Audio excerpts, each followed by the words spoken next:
সিদ্দিক আকবর আমার নবীর এমন সাহাবী যাকে আল্লাহর নবী দুনিয়ায় থাকতে মুসল্লার ইমামতিতে আমার নবীজির মুসল্লায় যাকে আল্লাহর নবী নিজে পাঠিয়েছেন। জোরে বলেন না সুবহানাল্লাহ।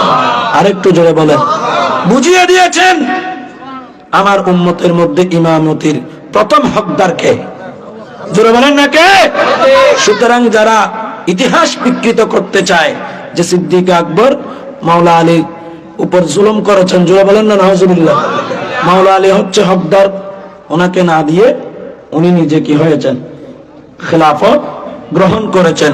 এই ধরনের কথা যারা বলে তাদের আকীদাটা আমাদের দেশে আস্তে আস্তে কিন্তু বাড়তেছে। আপনারা সতর্ক থাকবেন, এদের থেকে নিজের ঈমানকে রক্ষা করবেন, নিরাপদে থাকবেন।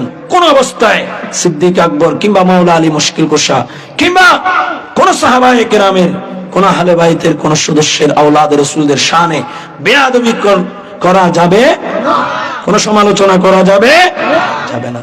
আল্লাহ আমাদেরকে আহলে সুন্নতের আকীদার উপর থাকার তৌফিক দান করুন। आका ने मुसल्ले पे खड़ा करके बताया सिद्दीक है पहला। जोर बोलन सुभान अल्लाह।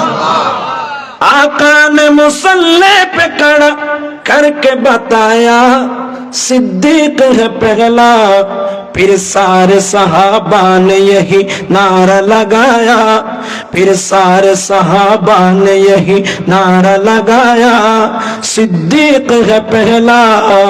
आका ने मुसल्ले पे खड़ा करके बताया सिद्दीक है पहला। আল্লাহর প্যারা নবী মুসল্লায় দাঁড় করিয়ে দিয়ে এটাই বুঝিয়েছেন সিদ্দিক হচ্ছে ইমামতির জন্য কয় নাম্বার? আরো জোরে বলেন না কয় নাম্বার? আমরা সেই আকীদায় পোষণ করব। আল্লাহ আমাদেরকে সেই ঈমান আকীদা ঠিক রাখার তৌফিক দান করুন। আমিন।